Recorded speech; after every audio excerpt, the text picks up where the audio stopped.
ಬಹಳ ಮಂದಿ ಏನು ಮಾಡ್ತಾರೆ ಅಂತಂದ್ರೆ, ಇದ್ದಾಗ ತಂದೆ ತಾಯಿಯ ಸೇವೆಯನ್ನು ಮಾಡೋಂಗಿಲ್ಲ.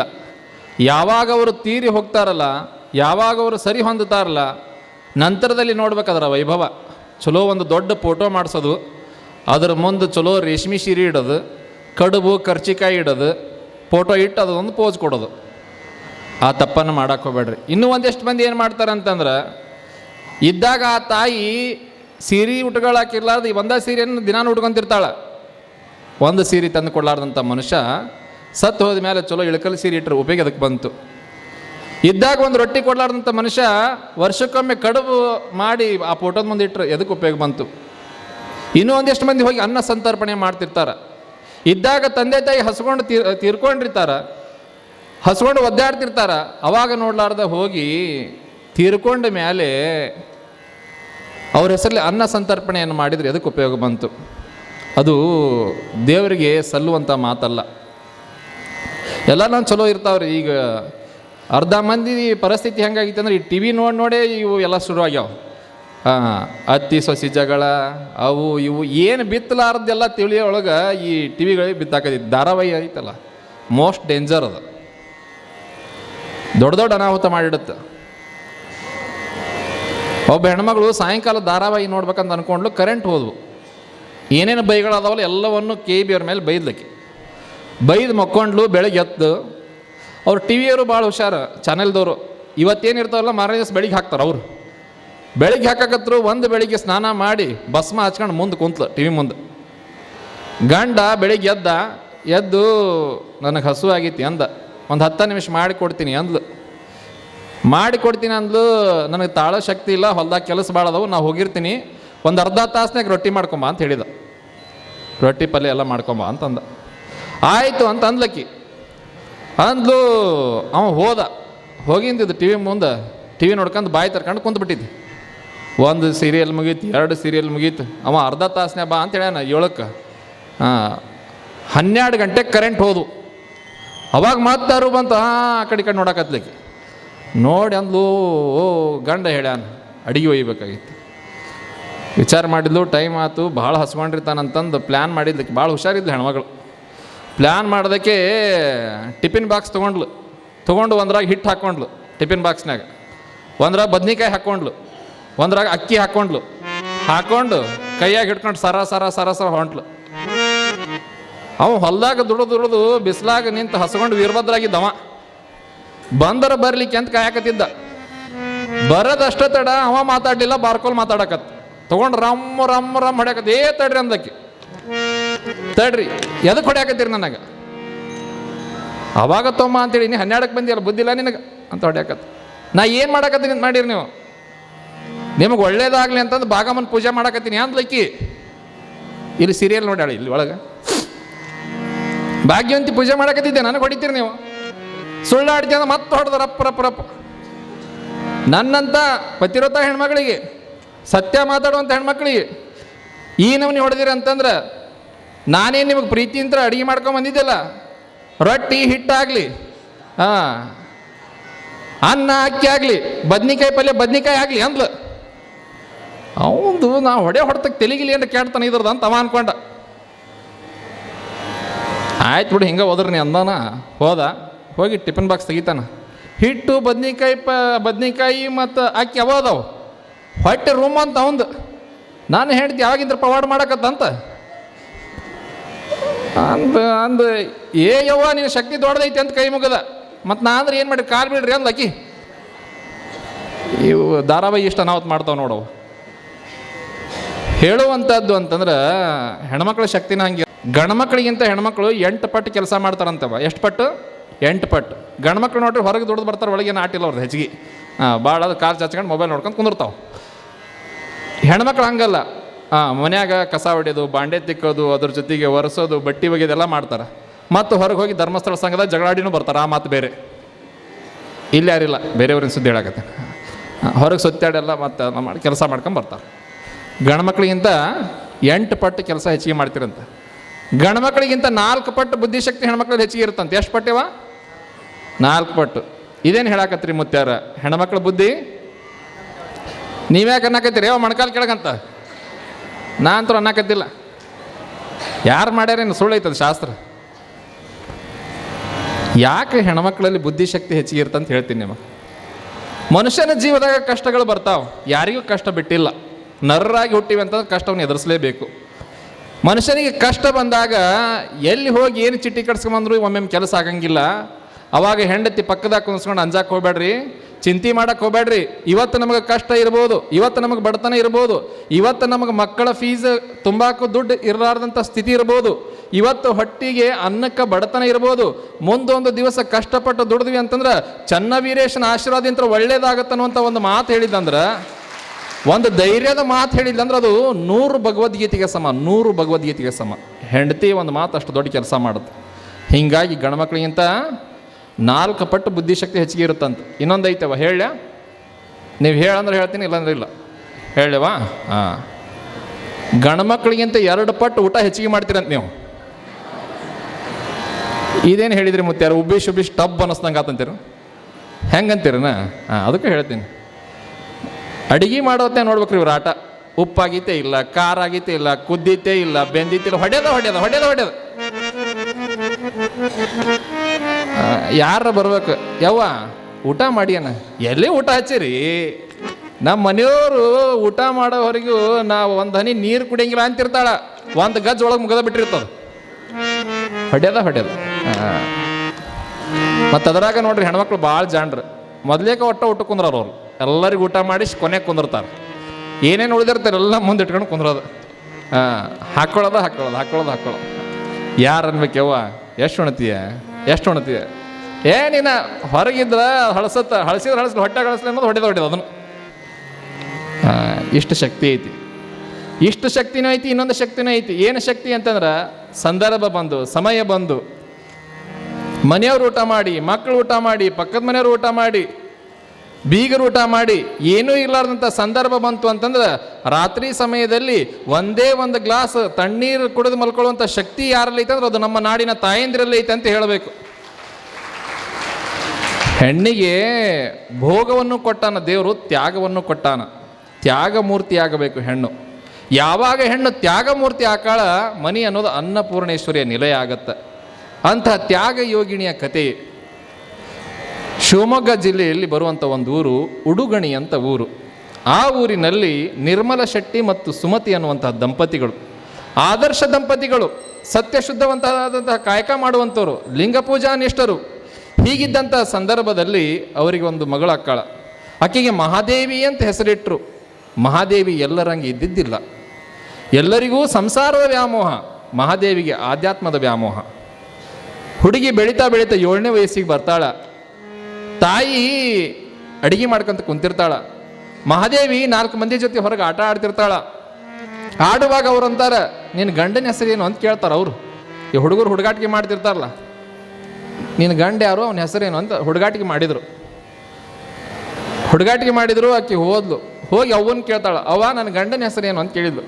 7 ವರ್ಷದ ಹುಡುಗಿ, ಅಕ್ಕಿಗೇನು ಗೊತ್ತಿರ್ತಾರೆ. ಕೇಳತ್ತೆ ತಾಯಿ ಅಂತಾಳ, ಮಲ್ಲಿಕಾರ್ಜುನ ನಿನ್ನ ಗಂಡ ಅಂತಂದ್ಲಕ್ಕಿ. ಆಕೆ ಆಧ್ಯಾತ್ಮ ಸಾಧಕಿ ಆಗಿದ್ಲು. ಮಲ್ಲಿಕಾರ್ಜುನ ನಿನ್ನ ಗಂಡ ಅಂತ ಹೇಳಿದ್ಲು. ಅದ ಆಕಿ ಮನಸ್ಸಿನಾಗ ಕುಂತು ನೋಡ್ರಿ, ಮಲ್ಲಿಕಾರ್ಜುನ ನನ್ನ ಗಂಡ. ಹಾಂ ಆಯ್ತವನ ನನ್ನ ಗಂಡ ಅನ್ನಕತ್ಲಕ್ಕಿ.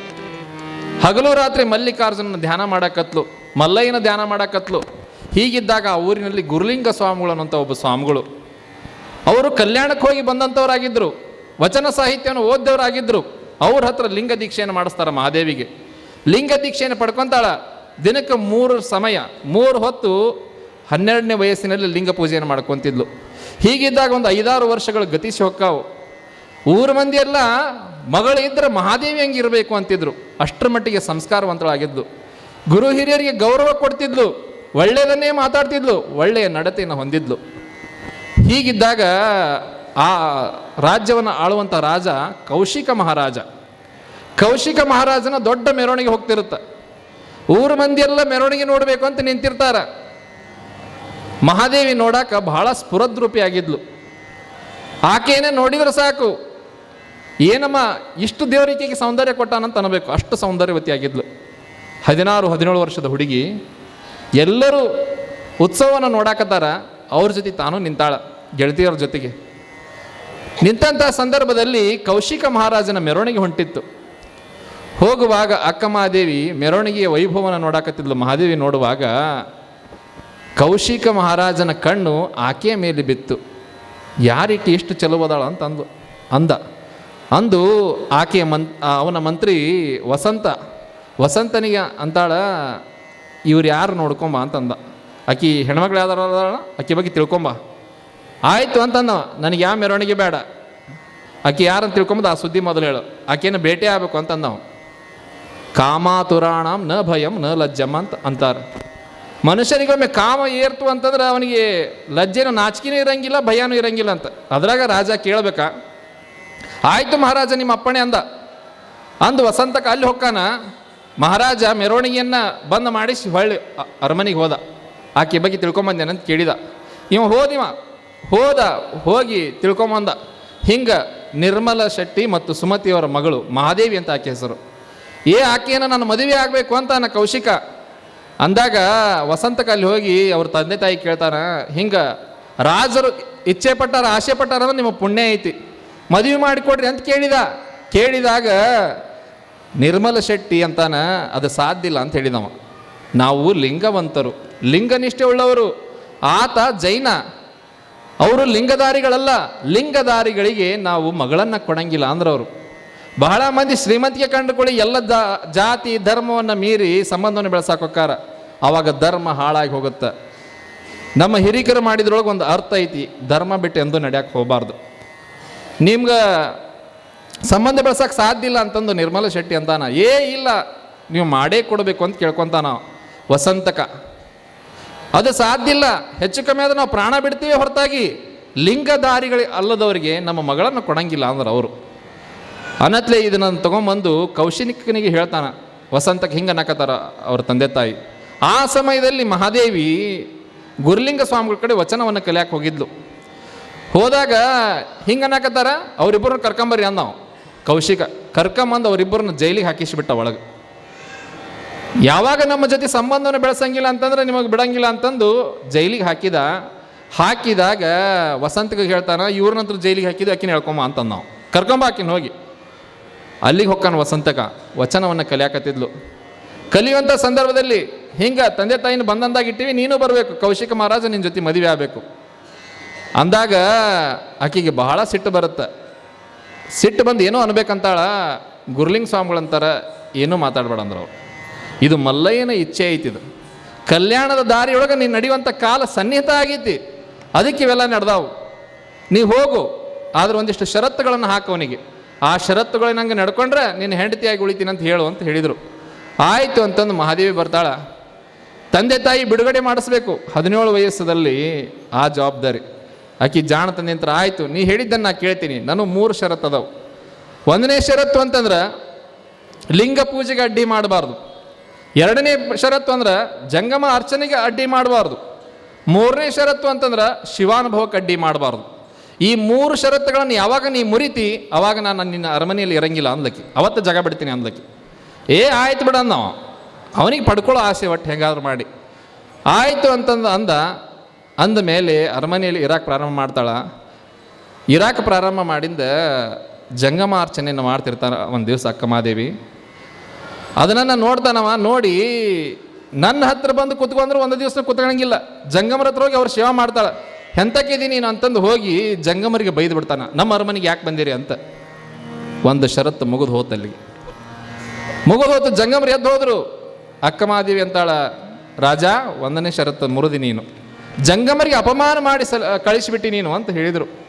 ಹೇಳಿದಾಗ ಆಮೇಲೆ ಪಶ್ಚಾತ್ತಾಪ ಪಡಕತ್ತ, ಯಾಕೆ ಆ ಥರ ಮಾಡಿದೆ ನಾನು, ಹಿಂಗ್ಯಾಕೆ ಮಾಡಿದೆ ಅಂತ ವಿಚಾರ ಮಾಡಕತ್ತ. ಅವ್ರು ಹೋದ ನಂತರದಲ್ಲಿ ಒಂದು ದಿವಸ ಶಿವಾನುಭವ ನಡೆದಿತ್ತು. ಶಿವಾನುಭವ ನಡೆದಾಗ ಕೌಶಿಕ ಅಲ್ಲಿ ಬರ್ತಾನೆ. ನಿನ್ನ ಜೊತೆ ಮಾತಾಡಬೇಕು ಅಂದ. ಇಲ್ಲ ಶಿವಾನುಭವದಲ್ಲಿದ್ದೀನಿ. ಇಲ್ಲ ಈಗ ಮಾತಾಡಬೇಕು ನಾನು, ಶಿವಾನುಭವದಲ್ಲಿದ್ದೀನಿ. ಶಿವಾನುಭವ ಕುಂತವ್ರಿಗೆಲ್ಲ ಬೈದು ಕಳಿಸಿದಾಗ ಮಹಾದೇವಿ ಅಂತಾಳ, ರಾಜ 2ನೇ ಷರತ್ತು ಮುಗೀತು ಅಂದ್ಲಕ್ಕಿ. 2ನೇ ಷರತ್ತು ಮುಗೀತು. ಪಶ್ಚಾತ್ತಾಪಟ್ಟವ, ಹಿಂಗ್ಯಾಕೆ ಮಾಡಾಕತ್ತೀನಿ ನಾನು, ಹಿಂಗಾಗಬಾರ್ದಾಗೈತೆ ಅಂತ ವಿಚಾರ ಮಾಡ್ತಿದ್ದವ. ಸಿಟ್ಟಿನ ಕೈ ಬುದ್ಧಿ ಕೊಡೋದಂತಿರಲ್ಲ ಹಂಗಿದ್ದವ. ಹೀಗಿದ್ದಾಗ ಒಂದು ದಿವಸ ಮಹಾದೇವಿ ಲಿಂಗ ಪೂಜೆ ಕುಂತಾಳ. ಆಕೆ ಚಲುವನ್ನು ಕಂಡಿರುವಂಥ ಕೌಶಿಕ ಅಲ್ಲಿಗೆ ಬರ್ತಾನ. ಲಿಂಗ ಪೂಜೆಯಲ್ಲಿ ಆಕೆ ಪೂರ್ತಿ ತನ್ಮಯ ಆಗಿಬಿಟ್ಟಾಳ. ಇಡೀ ಜಗತ್ತನ್ನೇ ಮರ್ತಿದ್ಲು, ತನ್ನ ಲಿಂಗಾನಂದದಲ್ಲಿ ಇದ್ಲಕ್ಕಿ. ಇದ್ದಂಥ ಸಂದರ್ಭದಲ್ಲಿ ಅಲ್ಲಿಗೆ ಬಂದು ಕಾಮದ ತೀವ್ರತೆಯಲ್ಲಿ ಏನು ಮಾಡಿದ ಅಂತಂದ್ರೆ ಆಕಿನ ಹಿಡ್ಕೊಂಡು ಬಿಟ್ಟ. ಹಿಡ್ಕೊಳ್ಳೋದಷ್ಟ ತಡ ಒಂದು ಘಟಸರ್ಪವನ್ನು ನಾವು ತುಳಿದಾಗ ಹೆಂಗೆ ಹೆಡೆ ಎತ್ತಿ ನಿಲ್ಲುತ್ತಲ್ಲ ಹಂಗೆ ಆಕಿ ಸ್ಫೋಟಕ್ಕೆ ಬಂದ್ಬಿಟ್ಲು. ಚೀರಾಡಕ್ಕೆ ಶುರು ಮಾಡಿದ್ಲು, ಸೆರಗಿ ಹಿಡಿದು ಎಳೆದವ. ಅವಾಗ ಮಹಾದೇವಿ ಹೇಳ್ತಾಳ, ಎಮ್ಮೆಗೊಂದು ಚಿಂತೆ ಸಮಗಾರಗೊಂದು ಚಿಂತೆ, ಧರ್ಮಿಗೊಂದು ಚಿಂತೆ ಕರ್ಮಿಗೊಂದು ಚಿಂತೆ, ಎನಗೆ ಚನ್ನಮಲ್ಲಿಕಾರ್ಜುನ ದೇವ ಒಲಿಯನೋ ಎಂಬ ಚಿಂತೆ, ನಿನಗೆ ನಿನ್ನ ಕಾಮದ ಚಿಂತೆ, ಸೆರಗು ಬಿಡ ಎಡೆ ಮರುಳಿ ಅಂತ ಆಳಕಿ ಅಂದ್ಲು. ಈ ಸೆರಗಿಗಾಗಿ ಇಷ್ಟು ಮಾಡಕತ್ತಿ ತಗೋ ಅಂತಂದು ಪೂರ್ತಿ ಬಟ್ಟೆಯನ್ನೇ ಬಿಚ್ಚಿ ಅವನ ಮುಖದ ಮೇಲೆ ಹೋಗೋದು ಬಿಡ್ತಾಳ. ದಿಗಂಬರ ಆಗಿಬಿಟ್ಲು. ದಿಗಂಬರ ಆದ್ಲು. ಜೈನ ಪಂಥದಲ್ಲಿ 2 ಬರ್ತಾವು, ಒಂದು ದಿಗಂಬರ ಮತ್ತೊಂದು ಶ್ವೇತಾಂಬರ. ಕೌಶಿಕ ಮಹಾರಾಜ ಅವ ದಿಗಂಬರ ಪರಂಪರೆಗೆ ಬರುವಂಥವ್. ಆಕೆಯನ್ನು ನೋಡಿದ ಕೂಡ ಅವನಿಗೆ ತಲ್ಲಣ ಆಗಿಬಿಡುತ್ತೆ, ನಾ ಎಂಥ ಕೆಲಸವನ್ನು ಮಾಡಿದೆ ಅಂತಂದು ತಲ್ಲಣ ಆಗಿಬಿಡುತ್ತ. ಅಂದಾಗ ಅಕ್ಕಿ ಅಂತಾಳ, ಈ ದೇಹಕ್ಕಾಗಿ ಇಷ್ಟು ಬಡ್ದಾಡಕತ್ತಿಲ್ಲ, ಏನೈತಿ ಈ ದೇಹದೊಳಗೆ ಅಂತಂದ್ಲಕ್ಕಿ. ಎಲುಬಿನ ಅಡಿಕೆ ಮೂತ್ರದ ಕುಡಿಕೆ, ಇದಕ್ಕೋಸ್ಕರ ಇಷ್ಟು ಆಸೆ ಮಾಡಾಕತ್ತಿ. ರೋಗ ಬಂದು ಬಿತ್ತು ಅಂತಂದ್ರೆ ಇದನ್ನು ಕೇಳೋರ್ದು ಕಿಮ್ಮತ್ತಿರಂಗಿಲ್ಲ. ಇದಕ್ಕೋಸ್ಕರ ಬಡ್ದಾಡಕ್ಕೆ ಹೋಗಬೇಡ, ಇದನ್ನ ಮೀರಿದ್ದೊಂದು ಐತಿ. ಇದನ್ನ ಮೀರಿದ್ದಕ್ಕೆ ಆತ್ಮ ಅಂತಾರ. ಆತ್ಮ ಸತ್ಯ ಐತಿ, ದೇಹ ಸತ್ಯ ಇಲ್ಲೋ ಮೂರ್ಖ. ಈ ದೇಹಕ್ಕೆ ಆಸೆ ಮಾಡಕ್ಕೆ ಹೋಗಬೇಡ, ಆತ್ಮತತ್ವದಲ್ಲಿ ನಡಿ, ಆತ್ಮತತ್ವದಲ್ಲಿ ಆನಂದ ಐತಿ ಅಂತ ಹೇಳಿದ್ಲಕ್ಕಿ. ಇದನ್ನ ನಾನು ನೋಡಿ ಅವನ ಕಣ್ಣಲ್ಲಿ ನೀರು ಹರಿಯಕ್ಕೆ ಶುರು ಮಾಡಿದ್ಲು. ಈ ಸುದ್ದಿ ಇಡೀ ಊರಿಗೆ ಹಬ್ಬಿತು. ಹಬ್ಬಿದ್ದಾಗ ತಾಯಿ ಓಡಿ ಬಂದ್ಲು. ವಯಸ್ಸಿಗೆ ಬಂದ ಹೆಣ್ಮಗಳು ಪೂರ್ತಿ ದಿಗಂಬರವಾಗಿ ನಿಂತು ಬಿಟ್ಟಾಳ. ಇದೇನು ಮಾಡಾಕತ್ತಿ ನೀನು ಅಂತಂದ್ಲು ತಾಯಿ. ಹಿಂಗೆ ಮಾಡಕ್ಕೆ ಹೋಗಬೇಡ, ಬಟ್ಟೆಯನ್ನು ಉಟ್ಕೋ, ನನಗೆ ಈ ಬಟ್ಟೆ ಬೇಡ ಅಂದ್ಲಕ್ಕಿ. ಮಹಾದೇವಿ ನನಗೆ ಈ ಬಟ್ಟೆಯನ್ನು ಬೇಡ ಅಂತ ತಿರಸ್ಕಾರ ಮಾಡಿದ್ಲು. ಮಾಡಿ ಇಡೀ ಊರನ್ನು ಬಿಟ್ಟು ಹೋಗ್ಬೇಕಂತ ಹಾಗೆ ದಿಗಂಬರಾಗಿ ಹೊಂಟಾಗ ಊರು ಮಂದಿ ಹೋಗಬೇಡ ತಡಿ ಅಂತಂದ್ರು.